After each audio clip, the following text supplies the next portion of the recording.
Hi, I'm Tucker Thompson, and welcome to beautiful St. Thomas here in the U.S. Virgin Islands. For most people, it is another day in paradise. But for teams on over 60 boats competing, this is the final day of the International ROLEX Regatta as the sailors head out to Pillsbury Sound.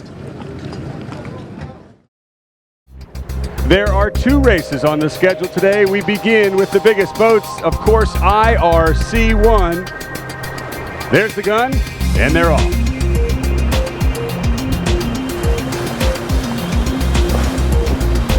Privateer bow down at the pin end. CSA1 pushes the line. Many boats over early have to head back.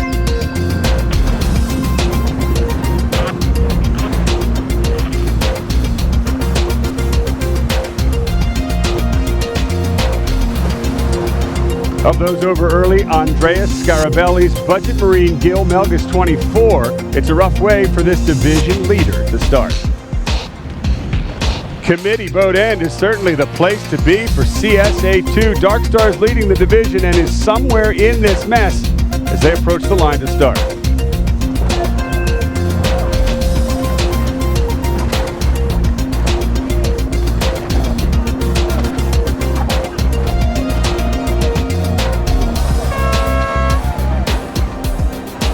Wow.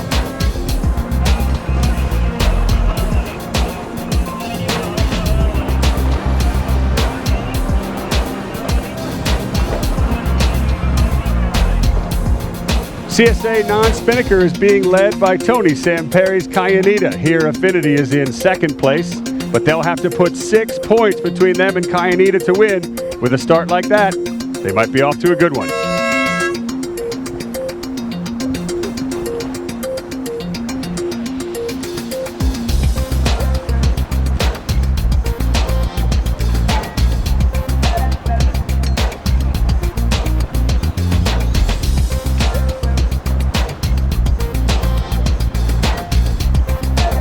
Here's Samperi. He simply can't finish last, but that's where he started.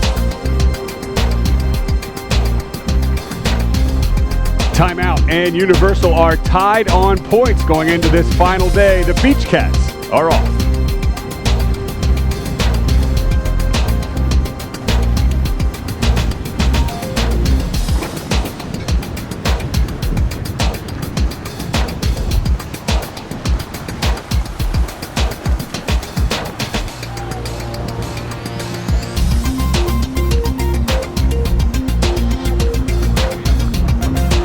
Off of Little St. James, it's CSA1 and Magnitude 400 in Blade. The two Far 400s have been stuck together like glue this whole week. It's a match race of Caribbean proportions.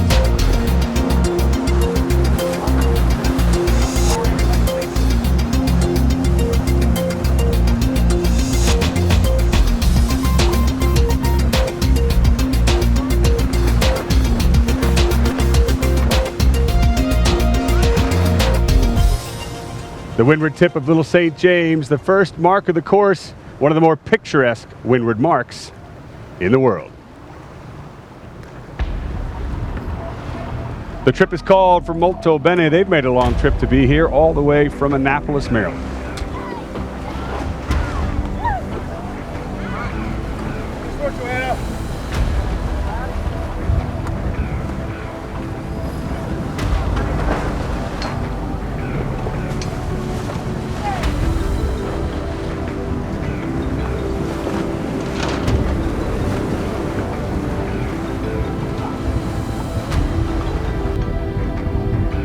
The top boats are back at Little St. James again for the second time before heading for home.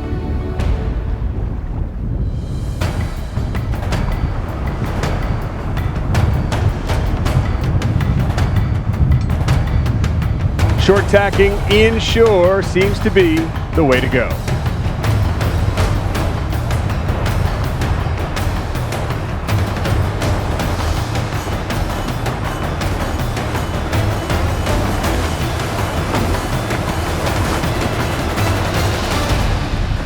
At CSA2, there is a three-way tie, or within 1 point rather, for first place.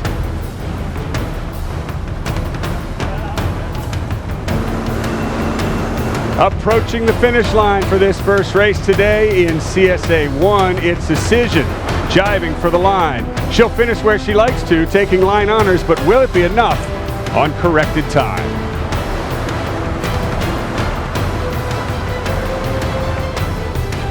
Equation has sailed all the way up the northeast side of St. John in IRC1, and now they prepare for the Spinnaker set.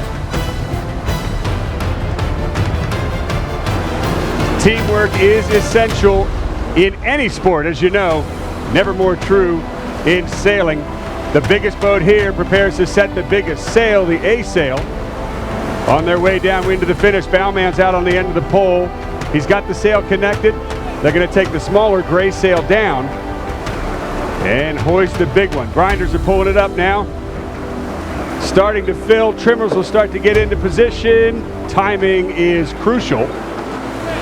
Don't drop it in the water, guys. The sail trying to make its way all the way up to the top. Certainly something on board. There's a snafu. A bit of a pause. Now it gets up. Boat speed slows every second that goes by. They want to get that spinnaker filled and get the code zero down. Here comes the bowman spiking it away.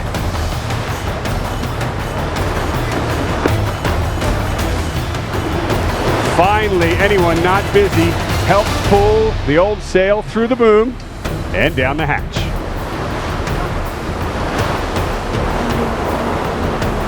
Into the finish, it's another line honors victory for Equation.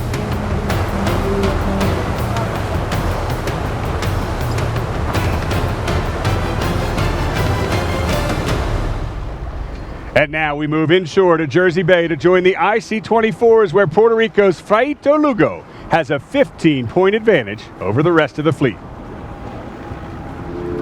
Unlike the bigger boats offshore, these boats approach the line like dinghies, luffing bows across the line. One boat definitely over. There's the gun and the X flag.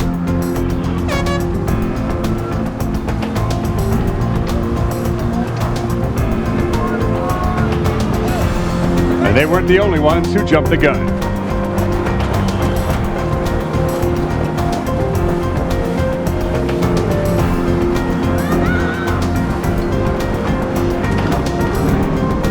Beautiful start for Mike Williams and Skip King aboard Red Dog. And Red Dog has their own cheering section. For this class, the spectators are out in full force.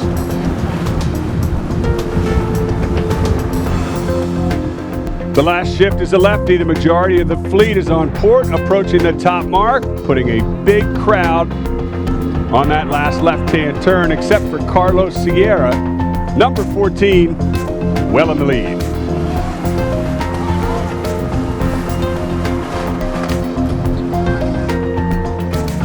And how about this? Local sailor Philip Shannon's boat in second place.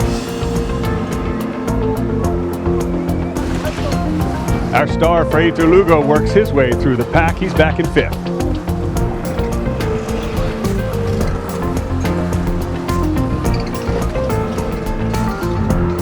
The IC-24s might not be the biggest, but they are certainly some of the most competitive boats in this entire regatta.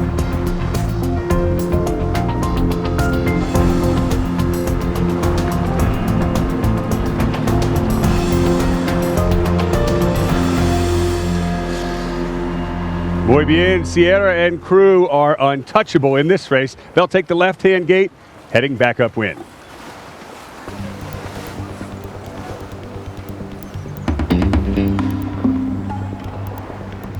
With Shannon off to the right.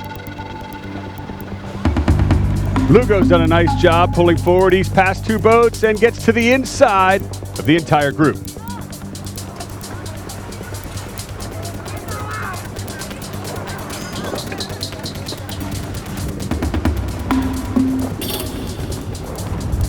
Sierra tacks up the middle. Lugo puts the bow down to the far left, letting his wheels do the talking.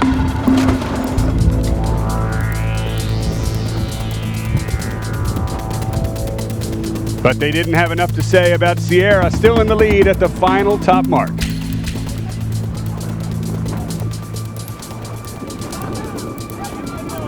With Ian Barrows at the helm, Philip Shannon's boat still in second, but Lugo is just behind.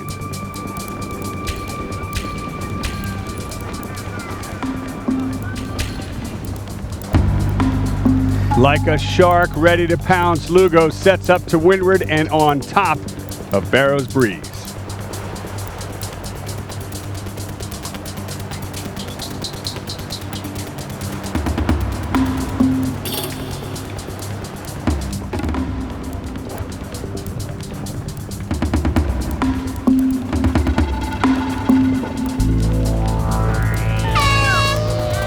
At the finish, the race goes to Carlos Sierra and crew.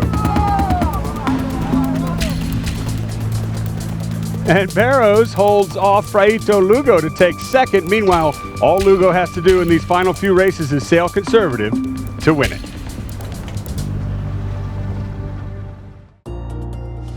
And so concludes another International ROLEX Regatta. With some of the best competition in the world in one of the world's most spectacular venues, it's no wonder Rolex chose St. Thomas, and it's no surprise the sailors choose the Rolex.